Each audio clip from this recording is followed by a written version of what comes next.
ಬೆಳಗಾವಿ ಹತ್ತಿರ ಇರೋ ಅತ್ಯಂತ ಸುಂದರವಾದ ಮತ್ತು ಪ್ರಕೃತಿಯ ಮಡಿಲಲ್ಲಿರೋ ಜಾಗಕ್ಕೆ ಹೋಗಬೇಕಾ? ಹಾಗಾದರೆ ಇವತ್ತಿನ ವಿಡಿಯೋದಲ್ಲಿ ನಾವು ನಿಮ್ಮನ್ನ ಕರ್ಕೊಂಡು ಹೋಗ್ತಾ ಇರೋದು ಬೆಳಗಾವಿಯ ಬಂಬರ್ಗಿ ವಿಂಡ್ ಮಿಲ್ಸ್ಗೆ. ಈ ವಿಂಡ್ ಮಿಲ್ ಇರೋದು ಬೆಳಗಾವಿ ಜಿಲ್ಲೆಯ ಬಂಬರ್ಗಿ ಎನ್ನುವ ಪುಟ್ಟ ಹಳ್ಳಿಯಲ್ಲಿ. ಇದು ಬೆಳಗಾವಿ ನಗರದಿಂದ ಕೇವಲ ಕೆಲವೇ ಕಿಲೋಮೀಟರ್ ದೂರದಲ್ಲಿದೆ. ವೀಕೆಂಡ್ ನಲ್ಲಿ ಫ್ರೆಂಡ್ಸ್ ಜೊತೆ ಅಥವಾ ಫ್ಯಾಮಿಲಿ ಜೊತೆ ಒಂದು ಶಾರ್ಟ್ ರೈಡ್ ಹೋಗೋಕೆ ಇದು ಬೆಸ್ಟ್ ಪ್ಲೇಸ್ ಅಂತ ಹೇಳಬಹುದು.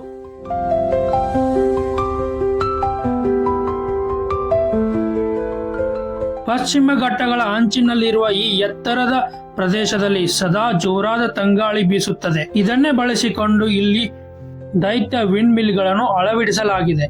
ಇದು ಕೇವಲ ಪ್ರವಾಸಿ ತಾಣ ಮಾತ್ರವಲ್ಲ, ನಮ್ಮ ಕರ್ನಾಟಕಕ್ಕೆ ವಿದ್ಯುತ್ ಉತ್ಪಾದಿಸುವ ಪ್ರಮುಖ ಕೇಂದ್ರ ಕೂಡ ಹೌದು.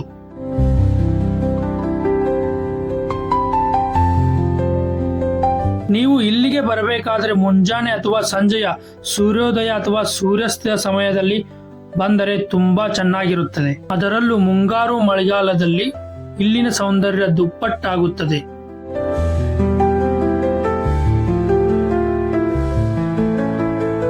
ತಂಪಾದ ಗಾಳಿ ನಿಮ್ಮ ಮನಸ್ಸಿಗೆ ಫುಲ್ ರಿಲ್ಯಾಕ್ಸ್ ಕೊಡುತ್ತೆ.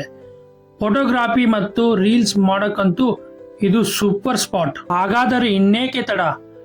ನಿಮ್ಮ ಮುಂದಿನ ಬೆಳಗಾವಿ ಟ್ರಿಪ್ ನಲ್ಲಿ ಈ ಬಂಬರ್ಗಿ ವಿಂಡ್ ಮಿಲ್ಸ್ಗೆ ಭೇಟಿ ನೀಡಿ.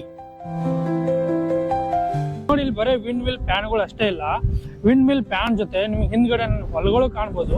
ಇಲ್ಲಿ ಹೊಲ ಸೆಟ್ ಮಾಡಿದ್ದಾರೆ ರೈತರು. ಆಮೇಲೆ ಅಲ್ಲಿ ನೋಡ್ಬೋದು ನೀವು ಎತ್ತ ತಗೊಂಡಿದ್ದಾರೆ. ಆಮೇಲೆ ಇಲ್ಲಿ ಹೊಲಗಳಲ್ಲಿ ಗಳೆ ಎಲ್ಲ ಹೊಡೆದಿದ್ದಾರೆ ಹೊಲಗಳಲ್ಲಿ. ಆಮೇಲೆ ಅಲ್ಲೆಲ್ಲ ಜನಗಳಿದ್ದಾರೆ, ಹೊಲಗಳು ಇದನ್ನ ಮಾಡ್ತಾ ಇದ್ದಾರೆ. ನೀವು ನೋಡ್ಬೋದು ಇದಿಷ್ಟು ಮೇಲ್ಗಡೆ ಇರೋ ವ್ಯೂ. ಇಷ್ಟು ಹೈಟ್ ಪೀಕಲ್ಲಿ ಬಂದು ಇಷ್ಟು ಇಲ್ಲಿಂದ ಹೊಲ ಮಾಡ್ತಾರೆ. ಇಲ್ಲಿ ಯಾವ ತರ ಬೆಳೆ ಬೆಳಿತಾರ ಅಂತ ನಂಗೆ ಗೊತ್ತಿಲ್ಲ, ಇನ್ನೂವರೆಗೂ ನಾನು ನೋಡಿಲ್ಲ ಇಲ್ಲಿ ಏನ್ ಬೆಳೆ ಹಾಕಿದ್ದಾರೆ. ಅವಾಗಲೇ ಹೇಳಿದ ಹಾಗೆ ಇದು ವಿದ್ಯುತ್ ಉತ್ಪಾದಕ ಕೇಂದ್ರ ಮಾತ್ರವಲ್ಲ, ಇಲ್ಲಿ ನೀವು ರೈತರ ಹೊಲಗಳನ್ನು ಕೂಡ ನೋಡಬಹುದು. ಅದೇ ರೀತಿ ಇಲ್ಲಿಂದ ಮುಂದಕ್ಕೆ ಸಾಗಿದಾಗ ನನಗೆ ಸ್ವಲ್ಪ ಸಮಯದಲ್ಲಿ ಸಿಕ್ಕಿದ್ದು ಅದೇ ಈಶ್ವರಲಿಂಗ ದೇವಸ್ಥಾನ. ಈ ಬೆಟ್ಟ ಹತ್ತಿ ಬಂದ ನನಗೆ ಈ ಈಶ್ವರ ದೇವರ ದೇವಸ್ಥಾನವು ನನಗೆ ಸ್ವಲ್ಪ ಮಟ್ಟಿಗೆ ಸಮಾಧಾನವನ್ನು ಉಂಟು ಮಾಡಿತ್ತು. ಇಲ್ಲಿನ ಆ ತಂಪು ಗಾಳಿ ಮತ್ತೆ ನೇಚರ್ನ ಎಂಜಾಯ್ ಮಾಡುತ್ತಾ ಕೆಲವು ಸಮಯಗಳ ಕಾಲ ಕಳೆದ ನನಗೆ ಮನಸ್ಸಿಗೆ ತುಂಬ ಆನಂದವಾಗಿತ್ತು. ಹಾಗೆ ಕೆಲವು ಫೋಟೋಗಳನ್ನು ತೆಗೆದುಕೊಂಡು ಅಲ್ಲಿಂದ ಹೊರಡಲು ಪ್ರಾರಂಭಿಸಿದೆ. ಮೇಲೆ ಹತ್ತಿ ಬರಲು ನನಗೆ ಎಷ್ಟು ಕಠಿಣವಾಗಿತ್ತೋ ಅಷ್ಟೇ ಕಠಿಣವಾಗಿ ಇಳಿಯಲು ಆಗಿತ್ತು. ಆದರೆ ಅಲ್ಲಿನ ಸುತ್ತಮುತ್ತಲಿನ ವಾತಾವರಣವು, ಆ ಹಸಿರು ತುಂಬಿದ ಗಿಡಗಳನ್ನು ನೋಡುತ್ತಾ ಇಳುವುದು ಏರುವುದು ಯಾವುದೂ ಕಠಿಣವೆನಿಸಲಿಲ್ಲ.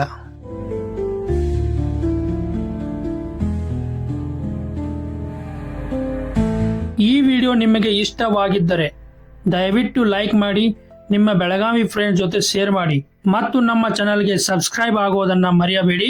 ಮುಂದಿನ ವಿಡಿಯೋದಲ್ಲಿ ಸಿಗೋಣ. ಧನ್ಯವಾದಗಳು.